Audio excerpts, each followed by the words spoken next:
Welcome back to Work from Farm PH. Pasensya na natagalan kami bago makapag-upload ng bagong vlog.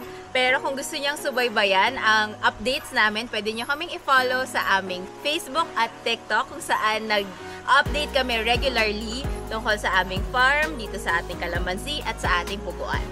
Pero ngayon, bibigyan namin kayo ng update sa aming 3 years old na mga kalamansi. Tara!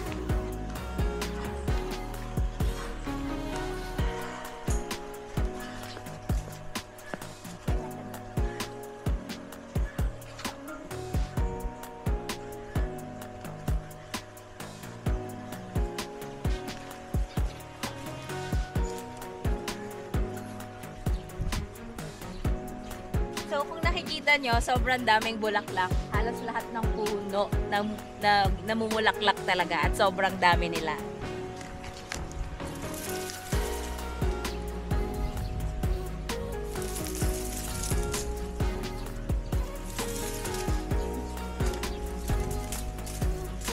Ngayon ay May at sa mga nakaraang araw, kahit sobrang init, merong mga araw talaga na medyo malakas yung ulan. So ito yung naging resulta nung matinding araw tapos biglang uulan. Nung July, September last year, doon kami nag-spray ng foliar fungicide. Yun yung talagang binalak namin magpabulaklak para pagdating ng December, January, meron tayong iha-harvest. So since nag-spray na kami last year, hindi na kami nag-spray ulit. Pero naturally, ito yung binigay na panahon talaga kung saan bubulaklak siya. So naging maganda yung schedule namin ng pag-spray kasi tuloy-tuloy halos kami nakakapag-harvest. So since December, January, nakapag-harvest kami ng mga 10, 15 hanggang 20 kilos per week. Tapos nung napansin namin umiinit na, hindi na kami nag-spray ulit. Pero yun nga, dahil umulan, ito yung naging resulta. Actually, swerte lang talaga. Di naman natin makokontrol yung pag-ulan. Tsaka swerte lang talaga kasi May, di ba, bihira yung pag-ulan. Pero may low pressure area at naulanan dito sa Baylen, Cavite. And so kung sa inyo walang pag-ulan, tapos gusto nyo rin mapadami yung bulaklak nyo sa ganitong panahon, pwede naman kayo manually magdilig. Pero syempre, challenging yun. Especially if limited lang din yung pagkukuhanan nyo ng tubig. So, pwede namin ipakita sa inyo yung paraan namin o kung saan nanggagaling yung tubig namin para makapagdilig. So, ipapakita namin sa inyo yung in-install namin na poso para mas maging efficient yung pagdidilig namin dito sa farm.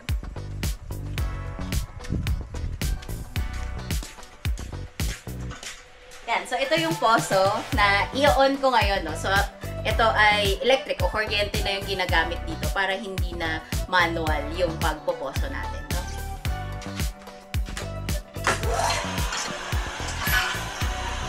Ayan, so nakikita nyo, medyo maingay siya, no? Pero kasi makina to, no? Pero para laging merong tubig dito sa farm, kung hindi gumagana yung lawasan, hindi umuulan, ito yung ginagamit namin, no? So direkta to sa ilalim, no? Poso to.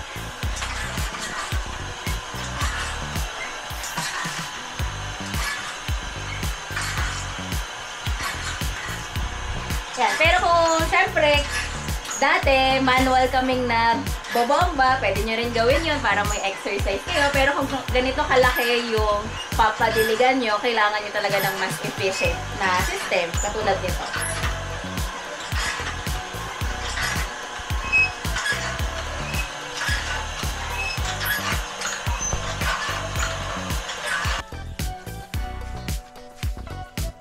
So nakita nyo, 'di ba, may mga bulaklak pero meron na rin mga medyo malalaki. Alanganin pa yung mga bunga nito. So hindi pa siya for picking.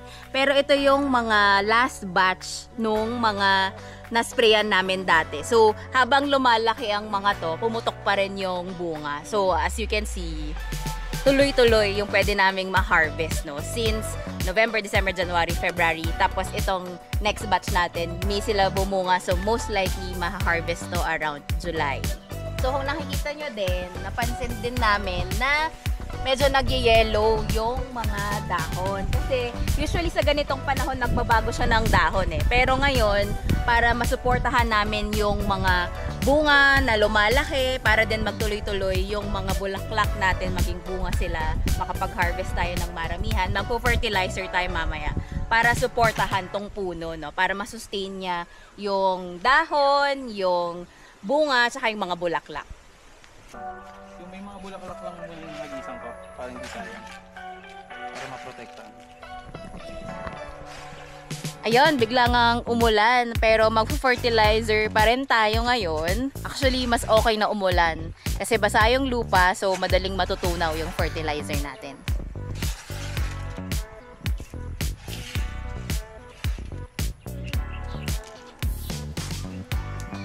Yara, basa kompleto. May kasama tong organic.